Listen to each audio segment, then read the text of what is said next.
ఇప్పుడే జీ5 app download చేయండి. చూడండి మీ ఫేవరెట్ టీవీ షోస్ ఎప్పుడైనా ఎక్కడైనా. నన్ను పెళ్లి కొడుకుగా తయారు చేయడం నీకెలా సాధ్యం అవుతుందావని? ఓ భార్య తన భర్తని పెళ్లి కొడుకుగా తయారు చేసి పీటల మీదకి పంపించడం బహుశా ఏ ఆడదాని జీవితంలోనూ జరిగుండదు. ఏ పురాణంలో గాని ఏ చరిత్రలో కాని ఉండి ఉండదు. రోజులు దాటి గంటలు, గంటలు దాటి నిమిషాల దగ్గరకు వచ్చేశాం. ఇంకా ఏ అద్భుతం జరుగుతుందని మనం ఆశపడాలి. ఏదో రకంగా ఈ పెళ్లి ఆగిపోవాలని రకరకాల ప్రయత్నాలు చేశాను. ఎందరో దేవుళ్ళకి మొక్కాను. అయినా సరే ఫలితం కనిపించలేదు. ఇక నాకున్న నమ్మకం అంతా చివరి నిమిషాల మీదే తప్ప ఇంకేం మిగల్లేదు. గాల్లో దీపం పెట్టి దేవుడా నీదే భారం అన్నట్టు చివరి నిమిషంలో నువ్విలా మాట్లాడతావని నాకు తెలుసు. అందుకే మొదట్నుంచి నేను ఈ పెళ్లికి నువ్వు ఒప్పుకోవద్దని చెప్తూ వస్తున్నాను. నా మాట వినలేదు. నా స్థానంలో ఉండి ఆలోచించు బావా. నీ స్థానంలోకి మరో అమ్మాయి రాబోతోంది. ఇంకేం ఆలోచించమంటావు? భార్య స్థానంలో మరో మనిషిని ఎలా ఊహించుకోమంటావు? నా మనసుని ఎలా మార్చుకోమంటావు? నీ వల్ల నేను అలేఖ్య మెడలో తాళి కట్టినా ఆ తాళికి నా దృష్టిలో విలువుండదు.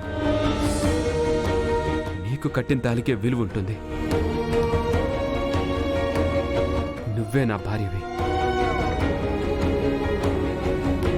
తను నా భార్య ఎప్పటికీ కాలేదు.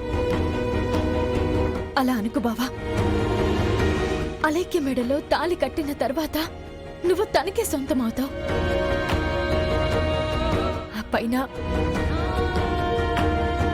నువ్వు నన్ను ఒక ఫ్రెండ్గా మాత్రమే చూడాల్సి వస్తుంది. ఏంటి? ఫ్రెండా? భార్యని ఒక ఫ్రెండ్లా చూడమని అంటున్నావు. నువ్వు నన్ను అలా చూడగలవా? భర్తని ఫ్రెండ్లా చూడగలవా నిన్ను నేను అడుగుతున్నాను. నా మనసుని ముళ్ళుతో గుచ్చినట్టు అలా అడగద్దు బావా. నా దగ్గర సమాధానం లేని ప్రశ్నలు వేయొద్దు బావా.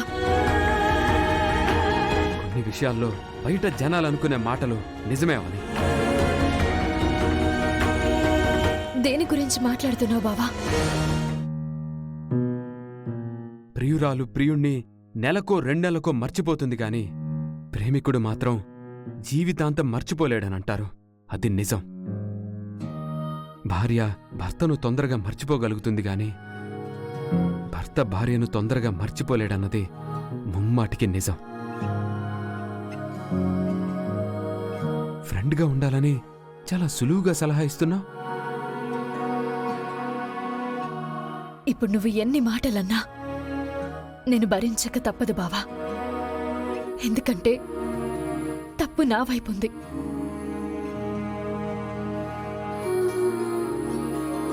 నీ అనుమతి లేకుండా అలేఖ్య వాళ్ళకి మాటిచ్చినందుకు నువ్వెన్నన్నా పడక తప్పదు.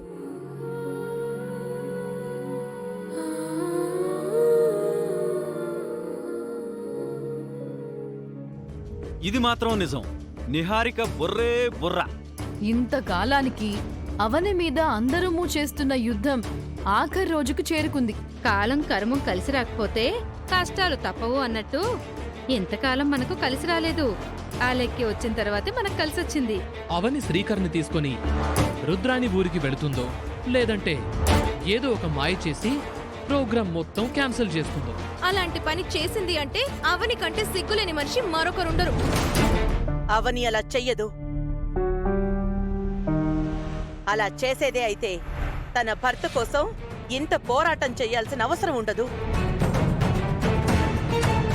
ఇచ్చిన మాటను తప్పుదామనుకుంటున్నాను అని శ్రీకర్తో ఒక్క మాట చెప్పిందంటే శ్రీకర్ పెళ్లికి అంగీకరించకుండా అవనికి సపోర్ట్ చేస్తుండేవాడు.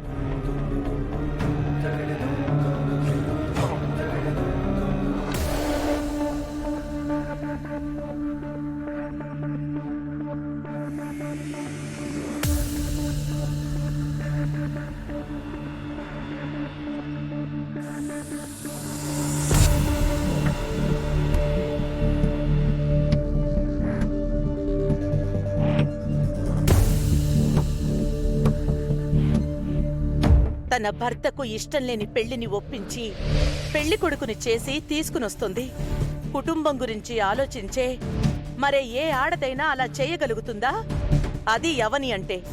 అవని మాటంటే మాటే. మనందరం అవని కాళ్ళు కడిగి నీళ్లు నెత్తిమే చల్లుకోవాలి.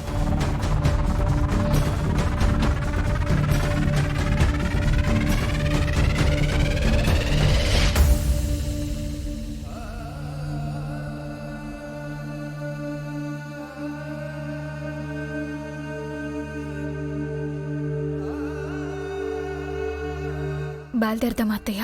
ఇదంతా పెద్ద డ్రామాలా అనిపిస్తుంది. నాకైతే ఈ పెళ్లి జరగదు అని అనిపిస్తుంది.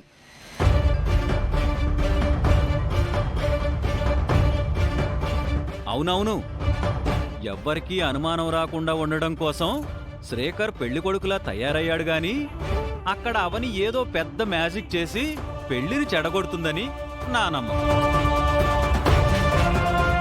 అవును బావా, గతంలో ఇలాంటి ట్విస్టులు మనం ఎన్ని చూడలేదు. నన్ను అడిగితే మనం అక్కడికి వెళ్ళి తింగర్ వాళ్ళం అయిపోయి రావడం కంటే వెళ్లకుండా ఉంటే మంచిదని నా అభిప్రాయం. నాకైతే అక్కడికి రావటం ఏమాత్రం ఇష్టం లేదు. నాకు కూడా రావడం ఇష్టం లేదు తమ్ముడు. రావద్దక్క, మీరు రాకపోవడమే మంచిది. ఎందుకంటే మీరెవ్వరూ తమ్ముడి జీవితం నాశనం అయిపోతూ ఉంటే ఈ పెళ్లిని ఆపితే మంచిది అని అనుకోరు. రుద్రాని వాళ్ళతో చేతులు కలుపుతారు. వసంత గారు, మీరు వచ్చినా రాకపోయినా నేను కృష్ణ అయితే వెళ్తాము. ఎందుకంటే అత్తయ్య గారి తర్వాత ఈ కుటుంబ బాధ్యత నాదే కదా. అవును బుజ్జి, మన బాధ్యతను మనం పాటించక తప్పదు. ఇష్టం ఉన్నవాళ్లు రండి, లేని వాళ్ళు ఆగిపోండి. అందరినీ బొట్టు పెట్టి పిలవడానికి ఇదేం ఆనందంగా జరుగుతున్న పెళ్లి కాదు. రాను అన్నవారిని బ్రతిమలాడాల్సిన అవసరం మాకు లేదు.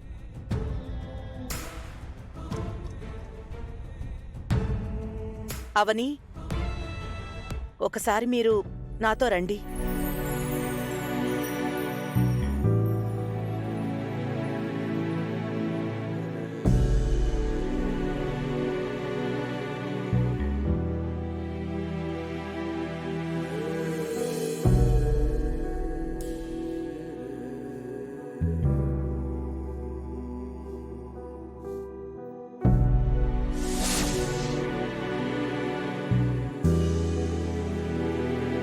అమ్మా, నా కొడుకు కోడలు విడిపోకుండా నువ్వే కాపాడాలి. అవనికి ఎట్టి పరిస్థితుల్లోనూ అన్యాయం జరగడానికి వీల్లేదు. ఎందుకంటే నీ విగ్రహం తిరిగి నా ఇంటికి చేరడానికి అవని తన జీవితాన్ని పణంగా పెట్టి బలి చేసుకుంది. అవని మీద కనికరం చూపించు.